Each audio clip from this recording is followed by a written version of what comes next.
Ya, ntar aku kirim linknya ya. Ada beberapa pertanyaan soalnya. Oke. Oke, Fauzi. Fauzi. Kita nostalgia dikit ya pas zaman-zaman kuliah ya. Kita nggak pernah ngobrol kayaknya ya di kampus sih.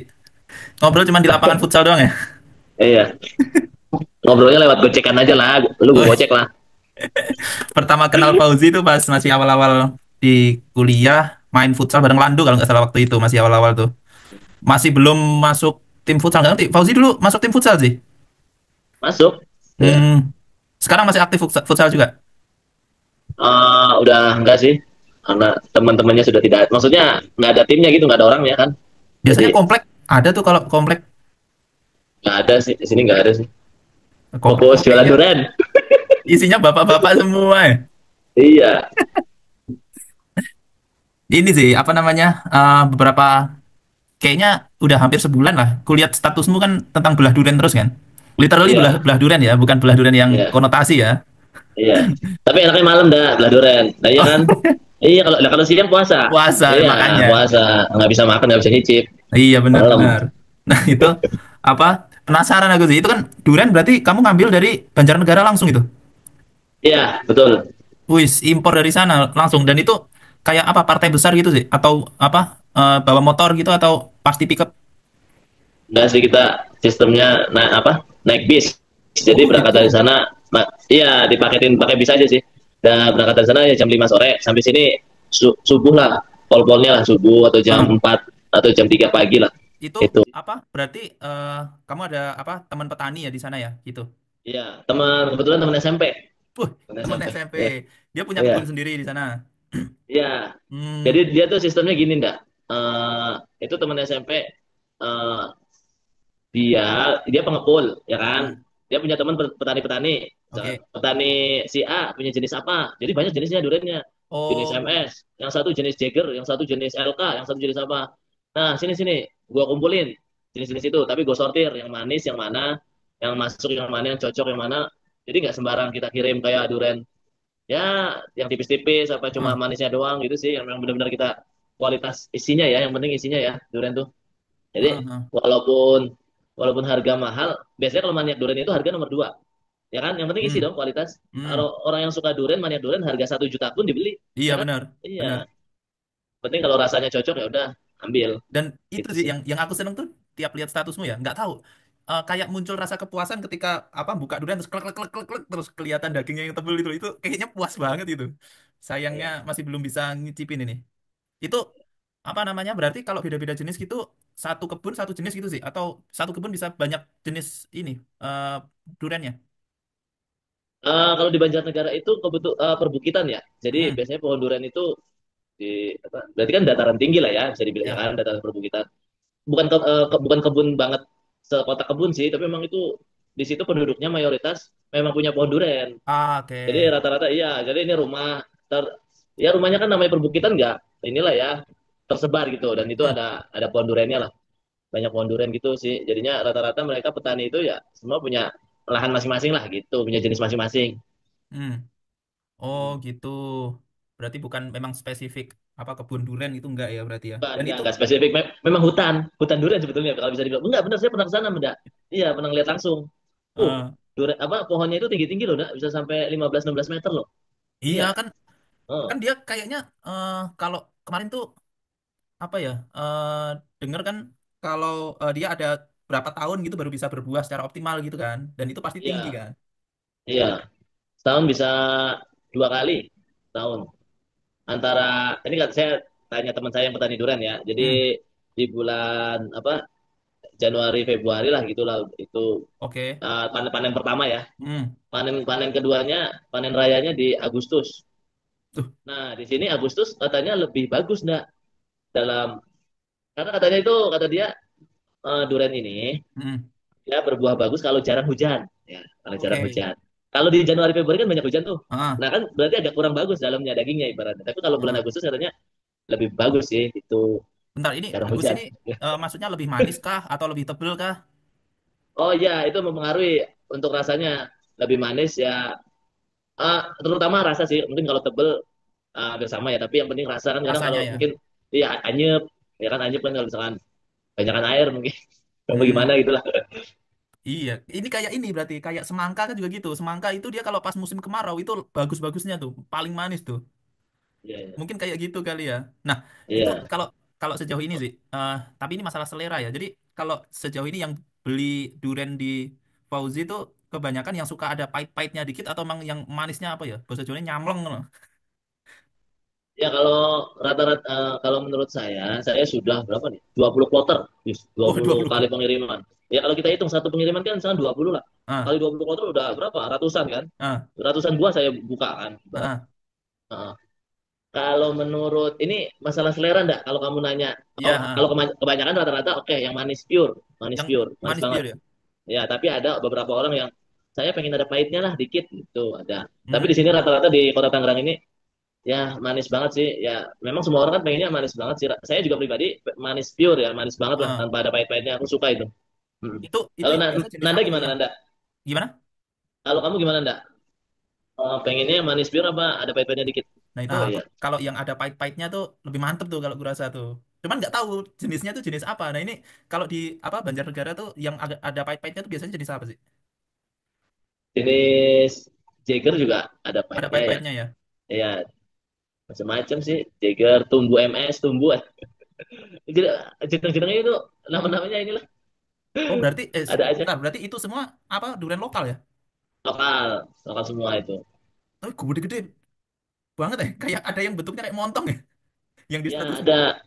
Jadi kan gini dah, dia kadang ada jenis MS nih. Jenis MS ini menurut saya peringkat pertama ya. Hmm, MS itu kenapa disebut MS? hmm. MS Musangking kata Oh, sana. Jadi stekan Musangking, tapi si petani ini teman saya nggak berani sebut. Ini nih durian Musangking, jangan nggak boleh menyalahi aturan itu nggak boleh. Tetap dia stek Musangking, tidak boleh ngomong Musangking. Walaupun rasanya hampir sama ya, hmm, ketebalannya hampir sama ya, tapi hmm, tidak itu bukan durian jenis. Durian jenis itu ini enggak kayak dibilang durian jenis, montong, Musangking, duri hitam, hmm. bawor, ya kan, Ah, super tembaga, ya itu namanya itu hitungnya per kilo. Itu oke. kalau yang bawor itu per kilonya sekitar itu durian bawor asli Banyumas ya Hmm, 250 per kilo. Lah kalau apa duriannya 4 kilo 1 juta kan, iya, ya iya. kan. Itu gede banget Terus lagi kalau bawor kan. iya iya bawor ya saya juga ini sih belum pernah sih Dulu kayak aku kalau di apa lokasinya sendiri ini tepatnya di mana sih? Kebunnya sih. kebunnya di Banjarnegara. Kalau teman saya ini desanya Dauan lah, Dawan. Madukara, Dawan. kecamatannya Madukara. Ini karena aku penasaran ya soal apa si duren-duren Banjarnegara nih.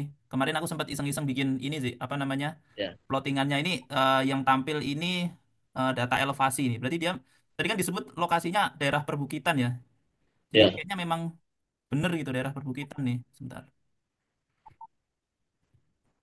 Saya- Kalau Banjarnegara rata-rata perbukitan semua sih. Nggak kan Nah, kayak Dieng kan, dataran tinggi Dieng. ini lokasi yang apa? Dawuan itu.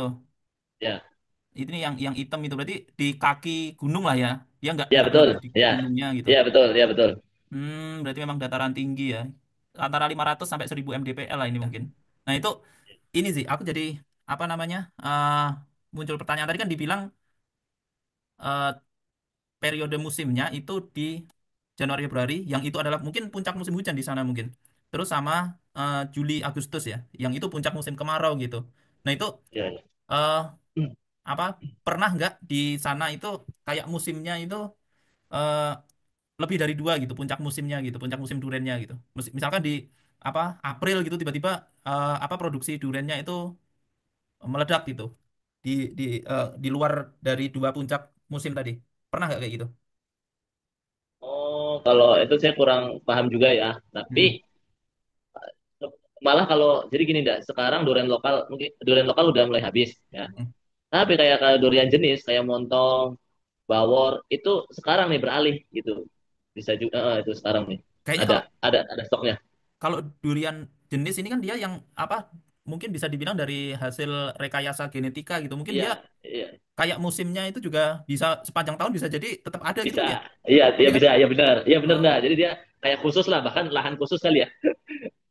Emang Hmm. benar-benar dirawat pupuknya yang bagus, ya penyiramannya lah gitu. Itu kan Hmm. durian mahal sih soalnya enggak. Durian mahal ya. Iya, Sultan itu durian Sultan. Iya. itu bener-bener emang tiap apa lihat kayak durian bawor, montong itu emang menggoda banget sih. Terus apa blackthorn, duri hitam itu. Iya, iya duri hitam. Katanya yang paling enak itu sih versi Raditya Dika ya.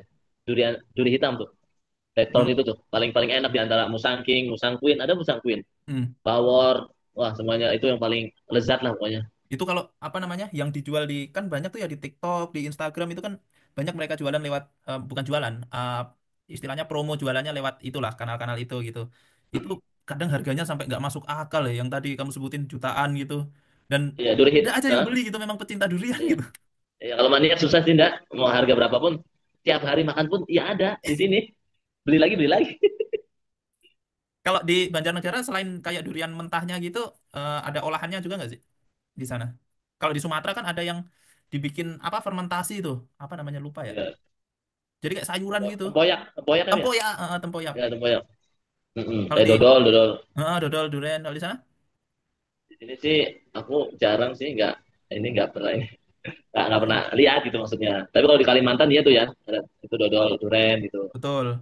Saya Ini pernah aku coba ini ya tunjukin jadi apa namanya tertarik masalah si musim tadi. Jadi dari titik tadi sih apa namanya aku coba bikin plot time seriesnya ya.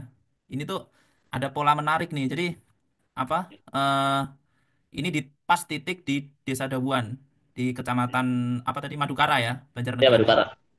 Ini di bulan Januari Februari memang di grafik paling bawah nih jumlah curah hujannya bisa dibilang tertingginya di bulan-bulan itulah. Meskipun ya mungkin di Februari ya tepatnya sama November tapi di Januari Februari ini lumayan tinggi nih dibanding bulan lain. Nah, di sisi lain Juli Agustus itu terendah gitu. Makanya tadi eh, penasaran juga sebetulnya di dua periode ini yang sebetulnya berkebalikan kondisinya tapi dua-duanya jadi puncak musim duren gitu. Ini Iya, eh, juga menarik juga sih buat dibahas gitu. Terus kalau di tanaman-tanaman lain kan apa namanya suhu kemudian kelembapan itu kan bermain cukup signifikan lah. Maksudnya sangat-sangat mempengaruhi lah. Nah ini di duren ini juga kemarin sempat baca riset juga ya di eh, tentang si apa duren ini gitu dan nemu ada tiga jurnal tuh tiga tiga riset sih soal si duren ini. Yang pertama tuh riset yang di apa lakuin sama Kozai dan teman-temannya di 2014 tuh dia bilang suhu di bawah 15 derajat Celcius itu ketika bunga mekar periode bunga mekar berarti kan periode bunga mekar berarti pas apa puncak-puncaknya musim berbuah lah itu kalau suhunya di bawah 15 derajat Celcius itu bisa berpotensi menghambat penyerbukan durian montong nih. Jadi dia khusus risetnya untuk durian montong nih. Nah, kalau kita lihat di apa grafik ini kan eh, ini garis putus-putus yang bawah kelihatan nggak sih yang di kotak pertama? iya, iya, Nah, iya, ini garis buat 15 derajat Celcius nih. Nah, ini iya, ternyata di area Desa Dawuan itu dia suhunya sepanjang tahun dari mulai Januari sampai Desember itu dia suhu malam harinya yang ditunjukkan oleh garis warna ungu, terus suhu harian rata-rata eh, ditunjukkan oleh garis warna merah itu selalu di atas 15 derajat Celcius. Artinya ini tidak ada kalau seandainya durian montong ditanam di sana itu tidak ada potensi penghambatan penyerbukan karena suhunya yang terlalu rendah tadi. Jadi mungkin itu jadi alasan juga di wilayah Dawuan itu dia sangat bagus buat apa ya industri perkebunan durian gitu. Kalau dilihat dari iya, suhunya ini ya. Terus iya, di riset yang lain juga aku nemuin ini lokasinya di Malaysia. Kalau yang tadi yang durian montong 15 derajat itu dia di Jawa Timur areanya. Nah, kalau yang ini riset di Malaysia nih itu dia nyebutin kondisi optimal untuk pertumbuhan durian adalah dalam kondisi kelembapan rata-rata itu relative humidity atau kelembapan relatif itu di angka sekitar 86,97% gitu dan suhu rata-rata 26,3 derajat 0 sorry 26,03 derajat Celcius dan curah hujannya 7,33 milimeter per musim. Ini risetnya baru aja tahun kemarin 2024. Nah, ini kalau kita lihat di sini kelembapan relatifnya itu yang grafik nomor 2 ini warna biru itu dia di eh, optimalnya kan di angka 86 tuh. 86. Nah, ternyata di eh, Desa Dawuan ini angkanya ternyata di periode Januari Februari ini menjadi periode yang paling dekat dengan apa ya? kelembapan relatif yang paling optimal buat eh, si duren ini gitu. Jadi mungkin itu yang jadi penyebab di Januari Februari ini jadi puncak musim durian. Nah, yang jadi pertanyaan ini di periode Juli Agustus ini kan yang paling rendah gitu, paling rendah kelembapan relatifnya gitu. Tapi Ya, kenapa jadi malah periode yang paling bagus buat musim durian bagus. gitu? Nah, ini masih belum nemu sih soal itu. Kalau Januari Februarinya mungkin ya karena memang kondisinya cocok gitu. Tapi kalau Juli Agustusnya masih belum nemu. Mungkin, nah yang di apa kotak berikutnya tuh di bawahnya lagi itu mungkin bisa jadi di bulan Juli Agustus itu kan saya nggak tahu kalau kalau di lapangan sendiri itu penyerbukan durian itu dibantu manusia atau ini sih eh, atau alami gitu. Kayaknya sih penyerbukan nggak dibantu sih. Kan tinggi-tinggi nggak logikanya. Masa Repot setiap ya. oh repot sih. Dia manjatnya aja capek dong. Maksudnya iya, kayaknya memang dari angin sendiri alami-alami kayaknya. Menurut Ya saya. mungkin mungkin bisa jadi itu kenapa di Juli Ya, Agustus itu dia cukup ya, oke gitu musimnya. ya, Nah, ya, aku juga nemu ini sih apa namanya riset juga soal pengaruh mungkin Fauzi juga familiar sama El Nino La Nina lah ya. Nah, ini si ya. El Nino La Nina ini juga ternyata bisa mempengaruhi produksi durian gitu sih di wilayah kita gitu, wilayah Indonesia gitu. Nah, ini di riset yang dilakuin sama Sarvina dan Sari di 2017 itu mereka menemukan bahwa penurunan produksi pada tahun La Nina itu lebih signifikan dibandingkan El Nino. Jadi ketika La Nina, ketika lagi banyak-banyaknya hujan di atas normalnya, itu produksi durian itu penurunannya lebih banyak gitu, lebih sedikit panennya gitulah ketika La Nina dibandingkan ketika El Nino gitu. Nah ini karena aku kepikir gini sih, kalau seandainya misalkan ya di sana itu stasiun meteorologi atau stasiun BMKG terdekat tuh apa sih di Banjarnegara tuh? Geofisika Banjarnegara. Stasiun Yang meteorologi geofisika. ada nggak? Oh, meteorologi Semarang. Wah jauh juga Nah, tapi ya. iya Maksudku, jauh. maksudku gini, kalau seandainya ini ya Cilacap, apa? Cilacap ada. Cilacap ada. Oh di Cilacap selatan ya. meteorologi Cilacap. Iya, selatan. Hmm, maksudku gini, kalau seandainya ini eh, teman-teman petani tahu soal kayak hasil riset kayak gini, terus orang-orang di BMKG itu di BMKG terdekat itu juga eh, sadar untuk pengaruh cuaca terhadap produksi duren itu kalau seandainya petani di sana dibina buat eh, mengoptimalkan produksi duriannya itu kayaknya makin mantep sih. Maksudnya ketika ada prediksi kan kita eh, BMKG bisa mengeluarkan prediksi El Nino gitu. Maksudnya bisa melihat tahun depan ini ada El Nino atau enggak, ada La Nina apa enggak gitu kan. Kondisi curah hujannya seperti apa, kondisi tadi anginnya seperti apa, suhunya seperti apa. Nah, prediksi-prediksi itu dijelasin ke petani sehingga petani nanti bisa berpikir kan petani yang tahu nih kalau kondisi misalkan terlalu banyak hujan strateginya biar eh, banyak produksinya gimana karena paling optimal kan ketika hujannya ya nggak terlalu banyak atau minim gitu kan. Ya, ya, Nah, itu betul. kalau kalau informasi prediksi yang jangka panjang itu bisa diberikan ke petani itu kayaknya bakal keren banget gitu sih gitu kan. Terus jadi cuman memberikan informasi aja ke depan ini proyeksinya kayak gimana sehingga petani biar berpikir mungkin yang petani yang punya lebih dari satu jenis duren dia pasti akan udah hafal lah. Oh si duren jenis A ini dia lebih tahan ke cuaca yang apa namanya lebih basah gitu. Sehingga dia mungkin akan mengoptimalkan perawatannya di salah satu jenisnya gitu. Jadi untuk membantu petani menyiapkan aja sih mengalokasikan mungkin mengalokasikan anggaran lah buat perawatan itu lebih fokus kemana melihat kondisi cuaca ke depan gitu. Gimana menurutmu sih? Itu bagus sih jadi kan jadi lebih optimal ya nanti apa Hmm. kuahnya juga kan nanti bisa inilah. Oke, sebelum ke situ, sejauh ini sih, menurut cerita dari teman-teman petani di Banjarnegara gitu, pernah nggak ada pertemuan dengan BMKG terdekat atau mungkin nggak usah BMKG, dinas pertanian lah terdekat yang spesifik membahas pengaruh cuaca atau iklim ke industri durian di sana gitu. Pernah nggak ada pertemuan kayak gitu sih? Setahu Fauzi aja, Oh, saya kurang paham sih. kurang tahu ya. Ya kurang ini kurang tahu. Tapi itu kalau kalau memang ada keren sih. Karena aku yakin banget setiap jenis durian itu dia punya karakteristik beda-beda tuh. Maksudnya Ya betul. responnya ke cuaca itu pasti beda-beda tuh. Belum lagi soal misalkan kita bahas hama ya. Kan setiap tanaman pasti ada hamanya tuh. Nah, nggak tahu kalau di durian itu hamanya apa biasanya? Ini apa sih? Ulat. Ada ulat durian ya sih? Iya, ulat terus kalong ya apa sih? Oh, Kalong ya? kalong, codot, codot. Ya ya gitu-gitu. Heeh. Itu ada Kalau ada musim-musimnya juga nggak kalau kalong gitu? dia mah tahu aja kalau yang manis sudah matang dia pasti yang ngejar yang itu sih. Ada, Makanya maksudnya kadang dia apakah sepanjang tahun itu ada di lokasi itu atau dia migrasi dari tempat mana pindah ke situ terus habis itu pergi lagi gitu? itu saya kurang paham sih, tapi ya pasti adalah satu satu dua buah gitu kadang di tiba-tiba bolong ya kan, Hmm. duriannya udah tinggal dikit apa gimana gitu sih.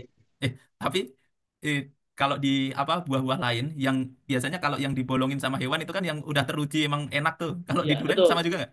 sama sama Oh juga sama. sama. Iya sama. Iya. Yang tadi Ini soalnya mau kenapa aku tanya si kalong itu dia musiman atau enggak? Dulu pas waktu aku di Bawean dia ada periode ini migrasi kalong. Di sana kan juga banyak kalong ya. Jadi ya. ketika musim hujan sama musim kemarau itu dia ada migrasi itu dari sisi utara Bawean sama sisi selatan Bawean gitu. Bisa jadi si kalong yang di Banjarnegara tuh juga enggak kalong yang sepanjang tahun menetap di wilayah yang sama gitu. Bisa jadi dia juga ngikutin pola suhu tadi, pola hujan, pola apa namanya kelembapan gitu. Nah, itu balik lagi kalau seandainya itu bisa diprediksi, kan apa hama kayak gitu kan bisa diantisipasi gitu sama petani gitu. Itu Oke siap. bisnismu jadi loper durian. Iya ya. Ini apa eh apakah masih akan berlanjut maksudnya diseriusi semakin besar atau ya musim ini selesai habis itu nanti paling nunggu musim berikutnya gitu. Karena yang kalau durian yang hibrid tadi yang jenis ya, itu kan dia sepanjang tahun bisa tetap ada tuh buahnya. Iya. Nah, itu Iya. gimana nanti bisnismu sih? Iya, kalau kayak durian jenis apa pada ini ya saya taunya durian jenis itu dari Malaysia ya. Pernah dengar nggak Hmm. ada? Di Malaysia itu Malaysia apa ya? Banyak Ya, lah. Nah, Musangking kalau juga Kalimantan juga punya itu. iya, kalau sekarang saya bisnis fokusnya saya udah ngobrol-ngobrol sama teman saya itu ya yang petani durian itu teman SMP akan insya Allah memperbesar ini akan memperbanyak bahkan kita mungkin bisa nyewa kios di sini nanti. Ah, nice, nice. Amin, Jadi kan amin. kita ini sekali kirim nggak cuma satu dus, dua dus, kita satu truk, insya Allah mudah-mudahan, Bismillah, Amin, amin, satu amin. truk. Jadi kan omsetnya agak meningkat gitu ya, Amin. amin. Ya gitulah. Dan ini spesifik memang durian dari Banjarnegara aja atau ada potensi durian Medan kah, durian Oh, enggak. Lampung? Banjarnegara bisa mengcover semua. Ya, Hmm. soalnya kemarin saya bisnisnya udah telat enggak? Udah bulan Maret, awal Maret atau Februari akhir saya baru bisnis, saya baru tahu lah. Ya, ya saya nih cerita aja ya dari saya nggak bisa belah durian, maksudnya buka durian sampai ya lumayan dibilang jago enggak, sampai bisa buka durian lah. Bisa sekarang saya. Megang durian tuh ya udah megang udah biasa. Berdarah-darah ya udah biasa Oh, gitu maksudnya. itu Iya enggak bener, pengalaman enggak? nah itu dari pengalaman itu aku jadi penasaran kenapa setiap penjual durian mau buka durian itu ditepuk-tepuk dulu tuh pakai pisau tak tak tak tak tak itu biar apa? Jadi gini, tanda-tandanya itu buat tanda-tanda durian matang apa enggak. Oh, Jadi oke.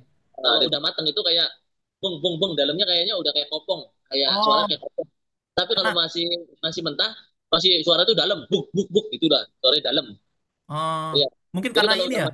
dagingnya nggak nempel ke kulitnya itu Ya, ya. ya betul, ya betul. Ah, oke, oke. Jadi kalau sudah matang itu kan dagingnya sudah lepas dari kulitnya lah ya. Hmm, Jadi kayak kopong gitu. Tapi kalau masih mengkel, masih mentah, ya kan berarti masih nempel di kulitnya, masih buk buk itulah bunyinya. hmm. Nah, Ya, kalau terus yang kedua harumnya, wanginya. nah itu yang lebih sering kulakuin itu sih mencium aromanya itu. Kalau pung-pung itu nggak ngerti aku caranya. Ya, tapi gini juga ada jenis durian kita kan udah pengalaman dari berbagai jenis durian, ada yang nggak wangi. Itu udah matang. Ayo, bingung kan kita. Oh, Ya, moto kita ya adalah durian berkualitas, yang penting rasa ya. Terus ini kata Mas Agus ini teman saya, kalau mentah mengkel busuk kita ganti garansi manis, pokoknya ganti satu buah utuh lah gitu atau korting. Kalau ada yang hmm, satu sisir busuk kita korting gitu. Pokoknya kita totalitas bagaimana pelanggan itu nggak kecewa enggak. Iya, hmm, pembeli adalah raja gitu. Punya ya. iya, Terus apa ya? Tapi kan sekali lagi gini enggak, kita sudah berusaha. Kita sudah berusaha gini, itu apa buah di dalam. Ayo, kayak kita beli apa? Kayak kucing dalam karung. Kita nggak tahu itu enggak. Iya loh. Kita sudah kayak wanginya ini masuk, semuanya masuk. Tiba-tiba rasanya anyep. Namanya buah di dalam, enggak kita nggak hmm, tahu. hmm, Nah, ketika sudah buka, ayo siapa yang mau beli?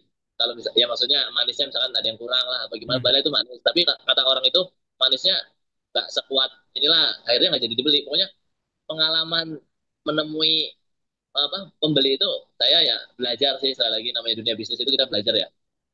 Ya mana lah pembelinya kecewa lah atau mana kita harus sabar lah intinya. Iya, karena ini kebanyakan pembeli termasuk saya ya, itu kan cukup Iya, awam ya soal duren gitu. Apa seringkali kalau aku beli duren tuh ini eh, kum- mau milih sendiri nggak pede, dipilihin nggak iya, percaya gitu kan. Nah, iya, tapi akhirnya ujung-ujungnya tetap suruh milihin. Nah, ketika biasanya kan kalau di tukang duren pinggir jalan gitu, dia di apa iya, lubangin sedikit gitu terus dicolek pakai apa pisau terus kita suruh nyobain gitu kan. iya, Itu ini sih kalau misalkan pun itu rasanya hambar, sungkan aku mau bilang, "Oh, enggak, jangan yang ini karena udah terlanjur dibuka gitu."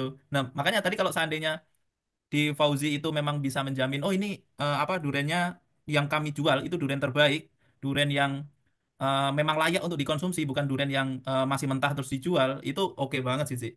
Oke ya banget sih. itu kita visi misinya itu nomor satu enggak ya.